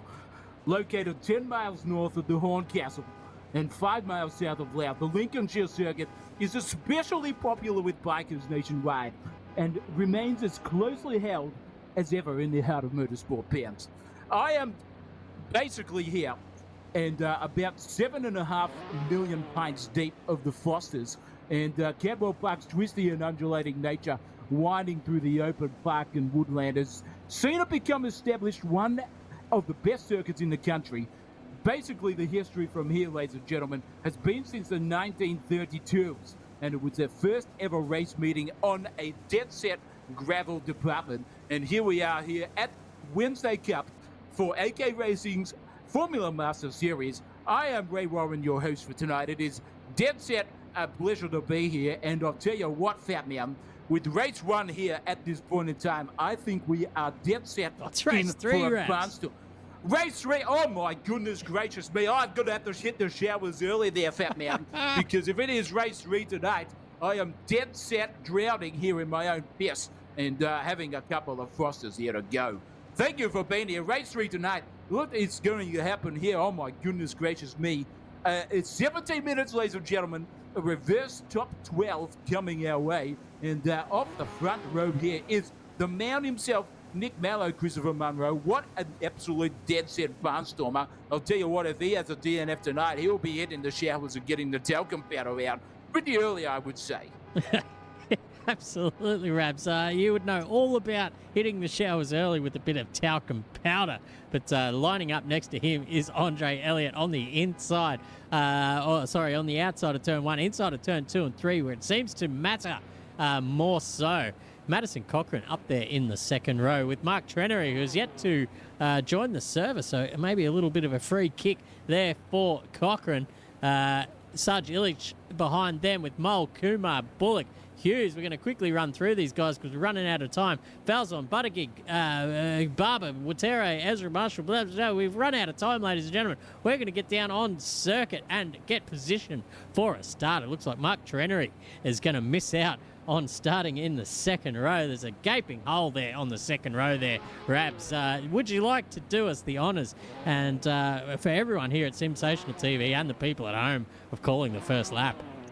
Well, with an absolute dead set gaping hole there, quicker than Billy Elliott decided to just dance his way onto the circuit in the skating department. I'm going to call this first one, ladies and gentlemen. Race 3 coming our way. The lights are off and away we go. And Nick Mallow's just got it down the hatches and just pissed off into the distance there. Andre Elliott got absolutely no chance here. However, he has got the inside run there on Mr. Mallow himself. Well, this is two by side sort of action here. Is anyone going to produce a crowbar or an iron bar of some description in the background? Nathan Hughes having a dead set tussle. Andre Elliott stealing for second here. I'll tell you what, more than all these cars streaming past. Sounding like a dead set hornet buzzer at the moment. Very, very well behaved here at this point in time. Dummy halves coming through the full back there. Oh my goodness gracious me. Going Town has been dead set punting somewhere. Nathan Hughes has lost a couple of positions there too.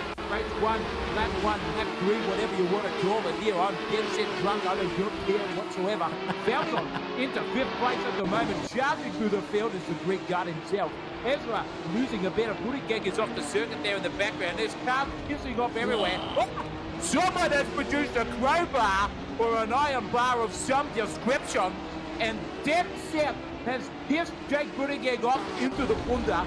And I'll tell you what, Chris, that gives me some state of origin vibes there. And our biggest winner out of that is the Indian marvel himself, in Kartik Kumar. We've got some car station mirror in the background, but Kumar is the dead set storming through the field in 9th position here at the moment. What a dead set fantastic idea he has got. He is on the Wii controller at the moment. I heard over the top of the thing that Mr. O'Reilly called himself the Wii man. So we'll keep with that for now. McConnell sitting himself there comfortably in 12th position for the lap 1 P1 position he wants to get so desperately. But that is a lap here around Cadwell Park. 7 Fosters deep. I don't think I've done too badly there, Christopher Munro. Absolutely cracking stuff there from the voice of Australian commentary. We're all very lucky to have him in the commentary box tonight. Give him a round of applause. Ray Warren, absolutely, BZ. This race has brought back the Biff.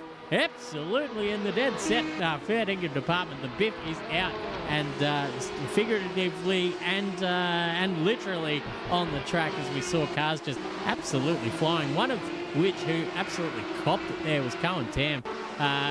He got involved in an absolute little scuffle there in the mid-pack. And that saw multiple cars getting slid off down into the bloody bundar and into the wall down this particular turn last time around. But it's very hard to see where to look. Nick Mello is already out to a 3.8 second lead. James Bullock is, however, on the back of Andre Elliott here for second position. Where is our... Oh no, Maddie Cochran's down there in 21st. She started on the second row, ladies and gentlemen. She started third position. Look at the cars in front. Oh my God. Let's get right on board here because the aggression levels have been set to absolutely infinity here. Oh, that's unlucky there for Cochran. Just copying the rear quarter there of whoever that car was parked behind her. That's Michael Mamone. Was just sort of spun around on the final turn. And very unlucky, poor old Cochran.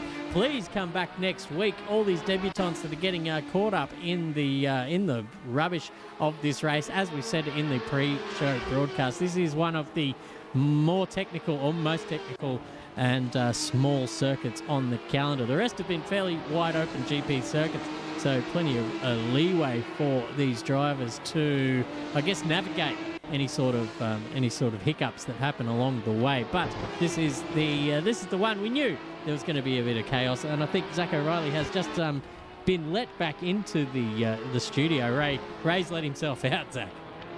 No, I'll tell you what, No, he's Pat, back. now, Oh, I have not Jesus. let myself out of this commentary box because I guarantee you there is going to be some biffo on the track, as we said in the commentary section and the chat section of the World Wide Web itself, which brings me back to the Wide Web of Sports days that I was dead set the king of everything.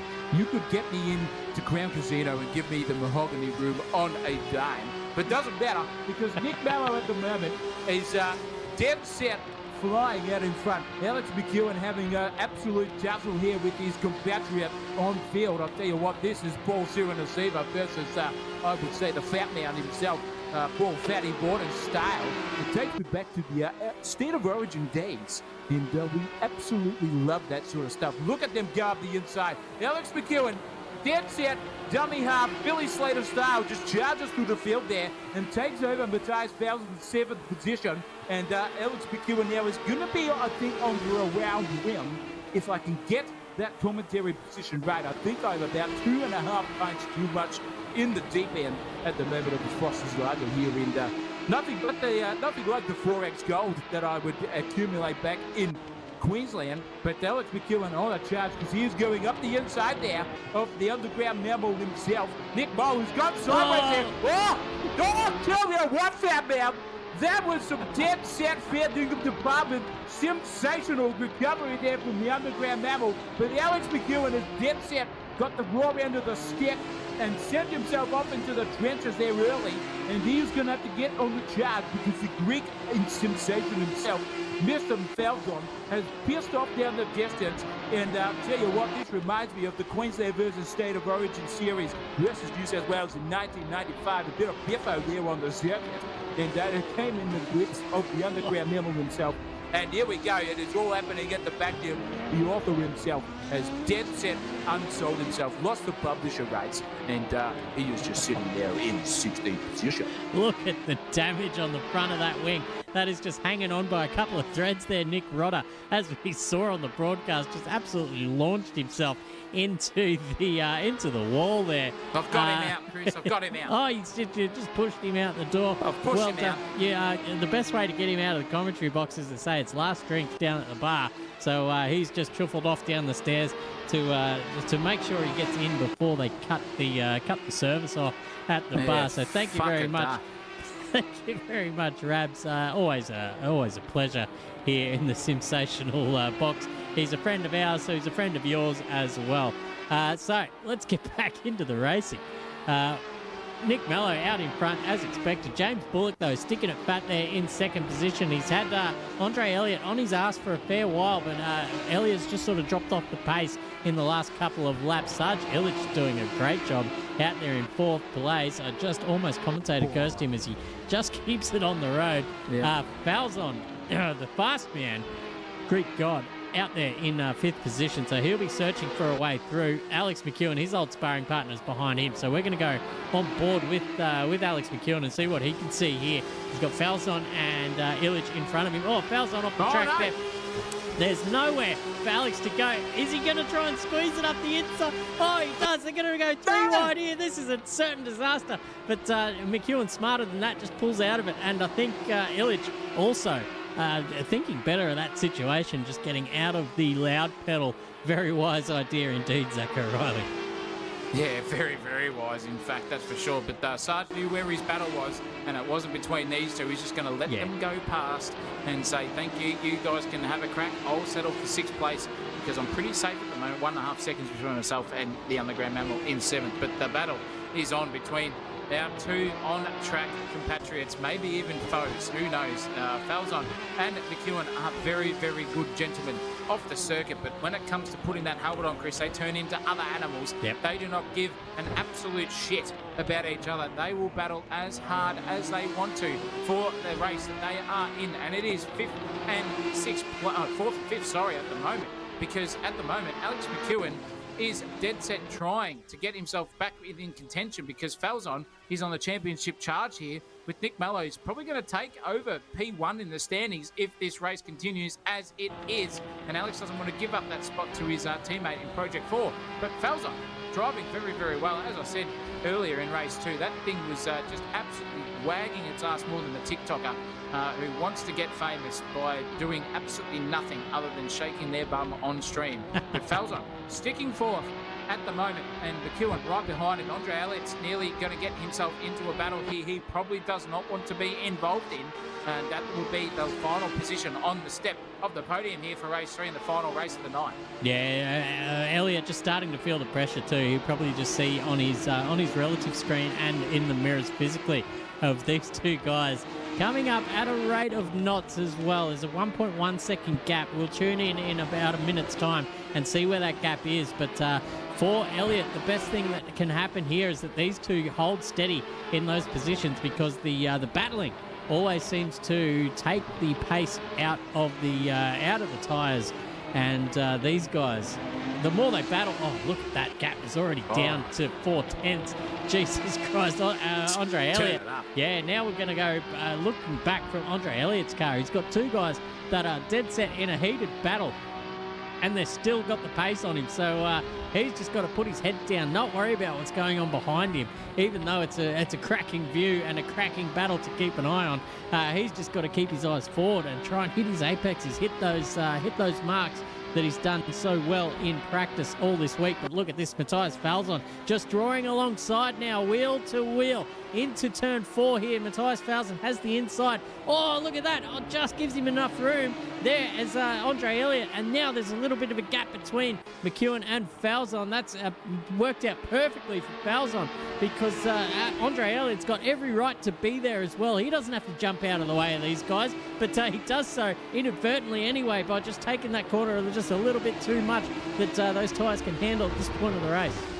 Yeah, very, very well done there from Falzon. He full Shawshank redemptioned himself out of jail there and got away from Alex McEwen. 1.3 seconds now is the gap between the two of them, but Alex is a smooth operator, and he will definitely get onto the back, because I reckon Falzon's eyes are forward and back at the moment. He's going to have to have 2 sets of eyes, because in front of him is James Bullock, and he's a good 6 and a bit seconds up the road from him at this point in time, with a couple of lap markers coming in the way. So this battle is not over yet, ladies and gentlemen. I'll tell you what, I reckon I've got concussion, Chris, from Mr. Rad Warren just deciding to clip me over the head with a baseball bat, trying to get back into commentary position, Max Walker style. Here goes Falzon on the back of a couple of lap markers.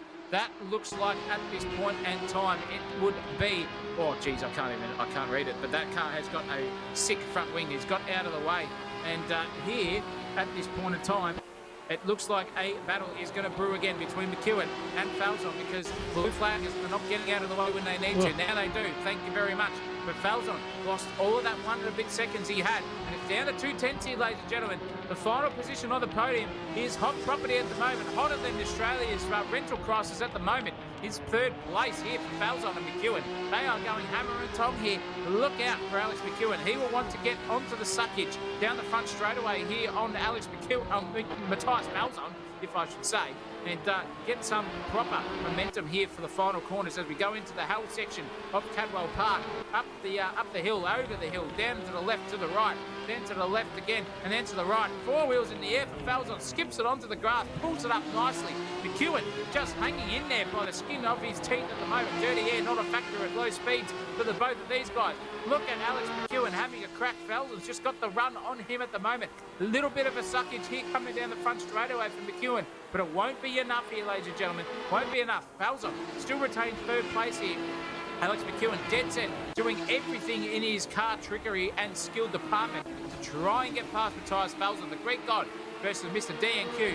Wow, 3 minutes and 50 seconds to go. This is going to heat up to the end. Yeah, it's Groundhog Day here in the Wednesday Cup. It's hotter than Kylie Minogue here on a Wednesday night. I'll give you the hot I'd say Danny Minogue. tip. Oh, she's better looking. Oh, please. Danny Minogue's Danny's got better.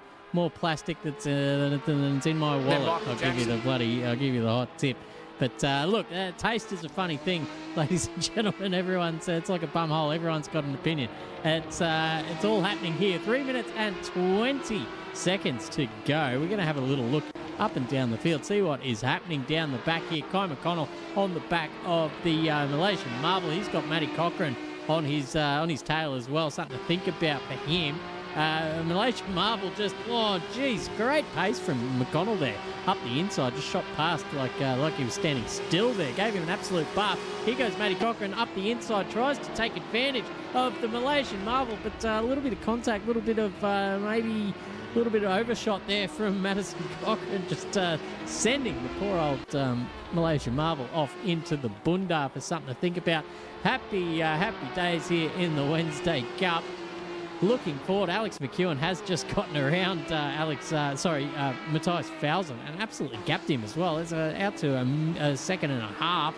So maybe a little mistake there from Falzon, a little off-track adventure has put him right back behind the 8 ball. Nick Mello, however, is out to almost an 8-second lead. Good luck stopping him from here, ladies and gentlemen. But I tell you what, James Bullock here on for a second spot on the podium. He'd be absolutely wrapped with that. Well, bugger me. I'll tell you what, James Bullock, I reckon Sandra is just going to have to put the adoption process out there and go, look, I know you're my love child, but let's just keep it real here. I think I might take you back because you are successful in some way, shape or form, just like I am, says Sandra. And he's charging away in second place. 3.6 seconds with only a minute to go. That's secured second place, I would 100% guarantee. Unless these cars in front of him decide to do a blue flag classic and yeet it into the wall on the final corner of the track and completely destroy James Bullock's race, because he has got 2 and a bit cars in front of him looking at a battle. But nonetheless, what a drive here from Nick Mello. 7 and a bit seconds, you said, Christopher, there. Alex McEwen just setting fastest laps of the race. Just ad lib. Doesn't really care anymore. He's got in front of Falzon and needs all the points, because after a DNF, basically a lap down in race 2, not a good result from him. Madison Cochran, however, is cracking onto the back here of McConnell. I'll tell you what, the digger himself, McConnell, won't be happy that he has got the opposite sex right behind him in the pace department. Well and truly secured has Madison Cochran. She is flying. When she gets in clean air, ladies and gents, she is an absolute rip snorter. And McConnell here is going left and right, upside down, whatever he wants to do, trying to get around and just put Maddie off. But I don't know if she's going to get it done, because she's flying 3-wheelers. McConnell's just run it a bit wide. He's going to go off into the blunder a little bit there. He's going to invite here. Cochran is going to have a crack here, I reckon, onto the front straightaway. She can get it pulled up beautifully. She does. She's going to sit in the slipstream here to have half a move to 23 seconds to go. This is going to be the final lap of the race, ladies and gentlemen. Nick Mallow out in front by a comfortable 9.3 seconds. Cochrane, though, in 13th and 14th over McConnell. This is the battle of the ages here, I reckon. I'll tell you what, I don't think there'll be too much horizontal dancing here for McConnell if he gets overtaken. His missus will be very, very upset if that is the case and thinking there is nefarious activity going on. Here comes Cochrane up the inside. Look out, ladies and gentlemen. Get on the brakes, Matty. Come on. Oh, she doesn't get the job done. She gets it up. McConnell's around. Oh, he sent himself up into the bunda. And McConnell has got 12th place there. McConnell's just said, no, I've had enough. I'm going to dig myself a hole, and he's going to lose 5 or 6 positions there. Mitchell Cole's got around him too, but Cochrane in 12th place. Thank you very much. Nick Mallow, however, is the man of the moment tonight. He is rounding Chris's corner at this point in time, down the section as we see, finally into the bottom half of Cadwell Park and doing it by an absolute barnstorming margin here. He is 400% going to win this race, bar an absolute disaster here, Nick Mallow. What a drive from him. Now, I told you, Chris, I reckon by the where he started off the front row, he was just going to skip away. Yeah. Clean air is an absolute commodity here at AK Racing, and he has got that sensationally done. I'll keep calling it if you don't mind. I'm just going to self-indulge myself. 3.5 wheels in the air. Surrounds his final second last corner. The penultimate corner coming up here for Nick Mallow. What a drive, son. Slides it through the final section. Jake Buttigieg gets out of the way. What a shocker of race for him. And Nick Mallow is going to take race 3 here at the Wednesday Cup by 10.5 seconds, if you don't mind. Nothing over my 34.5 second victory over himself on Sunday. But anyway, he has taken the chockies as Nick Mallow here. Alex McEwen's crossed the line in second. James Bullock, third place, lost second position off Alex McEwen at the final death moment. And Falzon in fourth place. Andre Elliott fifth, crosses the line now. Nick Mole just about to cross the line himself in sixth position as he does so right away. Thank you very much. Sixth place for the Underground Mammal. Beautiful stuff. Sargillic rounding the final corners of the circuit onto the front straightaway for seventh. Cohen Tam, barring an absolute disaster, is going to get 8th. He's the energy drink sensation. Nathan Hughes in 9th. Cracking drive from him. Top 10 for Nathan Hughes. He'll be happy with that regardless of where he happened. And the haircut is in 10th place with a sideways front wing. I can't believe he is managing to rotate himself around his circuit somehow. But he's going to take 10th place here. And Matty Cochrane in 11th position for the final top 11 of AK Racing's Wednesday Cup here at Cadwell Park. Yeah, no, she does that though. Oh, no. Oh, she sent Waterboy into the wall. Oh, no. Pissed off himself, and then she's pissed herself off and up into the bunda. She's going to lose everything. Oh, Mitchell Cole's got beside her as well and said, thank you very much. Nick Runners come through for 11th.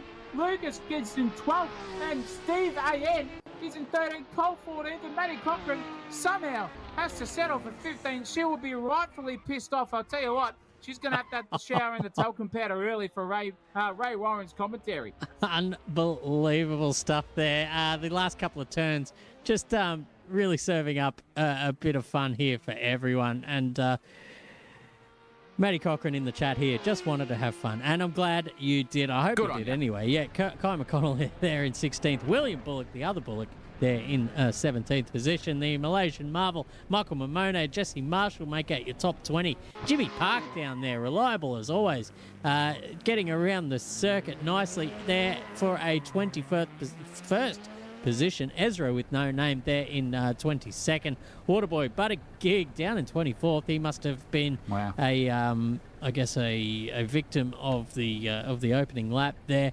Kartik Kumar as well, down in 25th. A few of these guys well out of position down there, and I guess that's what happens. Anything can happen here with reverse grids and really tiny circuits and quite fast cars as well. These cars get up to, I think, 270 if left to their own devices. So there's plenty of downforce, plenty of speed out there. Thomas Cashion in 26th, Mark Trenery 27th, Lucas Gurr 28th, Chris Pinkney hitting the rage quit button, as well as Cook and McFadden as well. All did not finish that race. So another one in the bag, done and won. We're on to round 5 next. Yeah, we're on to Okayama Circuit, ladies and gentlemen. What over a to cracker. Japan. That is Chris Munro's favourite place in the world. I reckon, don't worry about the Ocean Gate thing and the Titanic. I reckon Chris Munro is as hard as Lewis Hamilton's front wing is at Okayama Circuit. He will be dead set rip roaring. And I think that is going to be a sensational event. And that is where we are next year at Sensational TV. No racing this weekend for the V8 Supercars because Bathurst is on in real life. So we have to focus our attention elsewhere. But Okayama is the next circuit for Wednesday Cup on Wednesday night. But what an event tonight, Chris. We had it all. We had cars yeeting it off. We had sensational commentary, as always.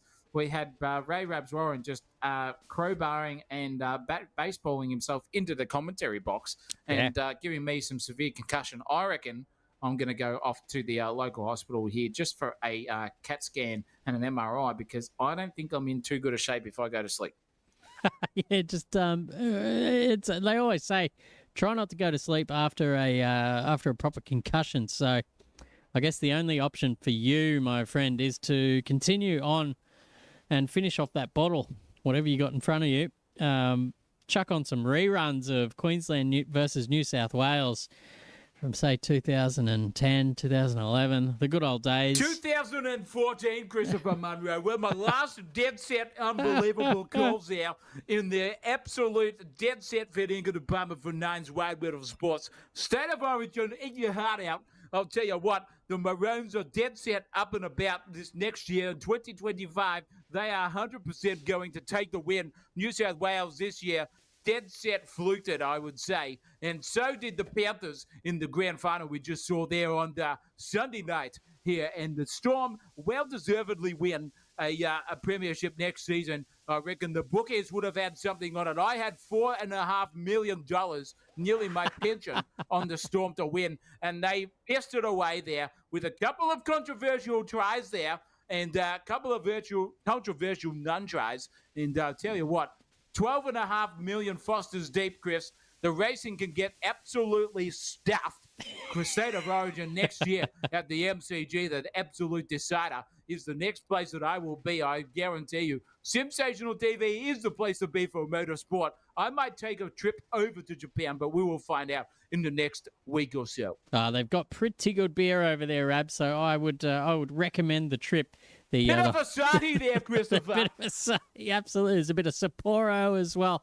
Everything that tickles your fancy over there as well. So and cheap electronics if you're into that kind of thing.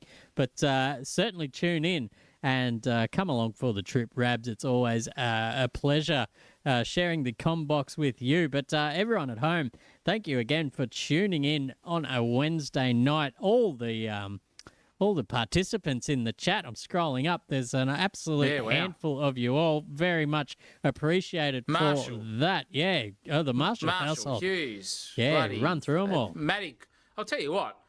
We've got Marshall, we've got BZR 5150, we've got Heather Hughes, we've got Cochrane, who is the quickest typer in the world after a result. I don't know how she does it. She must have two things going on at once, which is exactly what we know that us gentlemen can't do, two things at once, but the other one can do that. The other chromosomes can. We had everyone, Ron Marshall in the chat, Fabian Fitness in the chat, Risky Pierce, dead set, disappointing, mate. You should have been on circuit tonight and racing because we've got no V8 round this week. But anyway, Cornelius, Redahi, Sam Suden, which I reckon that is Steve Aris Nugoro's number one fan, sitting there as well. And cracking drive from everyone. And thank you very much for tuning in on the chat there as well. Been good to have it. Scotty Garrick's in there too. Don't you worry about that. And Ray also tuning in tonight. I think it was a very, very gallant effort by all of our concurrent viewers and chat members as well for tonight here at Wednesday Cup. Chris, what an absolute sensational event at Cadwell Parks. Gave us everything. Yeah, it's and more really. I thought it would just be dead set chaos from start to finish, but it served up some pretty good racing as well. So I'm pretty well satisfied. As far as that is concerned. So I tell you what, Okayama's got a lot to live up to. The circuit is a lot easier to overtake. There's a couple of clear overtaking areas, so you might get some good battles there as well. Not so much chaos, but there is a little tight section in the just coming into the third sector. So I'm looking forward to that immensely. One of my favourite tracks of all time is the Okayama full circuit. I don't know what it is about Japanese tracks, man, but they absolutely serve it up. You got Fuji, Oh, yeah. you got Scuba, you've got all sorts of fantastic circuits over there. We did one in the Wednesday Cup a few seasons ago that I'd love to do again. Sugo, a fantastic circuit as well. So hopefully we can get that up and running again soon. Yeah, absolutely. That's a good point, Jimmy Park. Don't forget to like and subscribe if you haven't already. If you're out there watching in YouTube land, as you know the drill. You've got to like the theme because there's an algorithm or something. I don't exactly understand how it all works, but I know if you take 2 seconds out of your day to click on the subscribe button, click on the like button, and even share it around with your friends if you're into that. It all goes into the bank in the YouTube back-end department, and we come out winners. So I'm happy with that. We're on the road to 1,000 here. Yes. The Sensational TV fans. We have cracked the 500, and the road to 1,000 is a little bit away. We're Bon Jovi style. Oh, we're halfway there. We're living on a prayer, ladies and gentlemen, but you can only create those prayers. Thank you very much for the 500 subscribers. Road to 1,000 coming our way. Tell your friends, tell your family, like and subscribe. Get in on the action. Enjoy some sensational commentary and broadcasting. Chris Munro does all the overlays and the graphics that you see. A massive effort from him in his spare time. I just sit here and call the action and do my best. But it is fantastic to have you all along. We really, really appreciate it. And thank you to our Patreon subscribers. If you want to donate to the cause as well, you can send us a few bucks through the stream live as well. We are in need of some new equipment. And I'll tell you what, with AC2 coming out and possibly a transition, we are sitting on 1080s and 1070s here in the sensational commentary box. We will need some more power in the graphics department. Any donation helps, and your support is greatly, greatly appreciated. So thank you to all of our subscribers on the Patreon and also on the YouTube land. Christopher Munro. Yeah, it's been a good ride out to 500, but I think it is time to wrap this one up for this evening. It's getting pretty late out there in New Zealand, especially. I know a few of these drivers are from the land of the long white cloud, so it's certainly past their bedtime. It's midnight over there. Hopefully they don't have to get up too early for work, or they've just scheduled an RDO, which is even better. So good luck to those guys. But even in the southern states, it's already getting out to 20 past 10. So I think it's time to wrap it up as I look at my watch. It's only 20 past 9 here in Queensland. But piss off. Yeah, it doesn't matter. The timing really stuffs us up here in the daylight savings realm right into your local member to get that sorted out. But in the meantime, we're going to love yous and leave yous. My name is Chris Munro, as it always will be. I've been Zach O'Reilly, and guess what, viewers? Guess what? You're not. Oh, got that. Keep it flat out, ladies and gentlemen. Love yous and leave yous. We'll see you next time at Wednesday Cup here at Okayama Circuit over the other side of the world into Japan, and the AK Racing private jet will be there, as will all our races, all 30 of them. Keep it safe, and love yous and leave yous. Thank you, Chris Munro. What an absolute dead set sensational call. Pleasure to be here in the commentary box. And thanks to Ray Rabs for dead set giving Zach O'Reilly a fair dinkum commentary concussion in the sensational box. Ta-ta.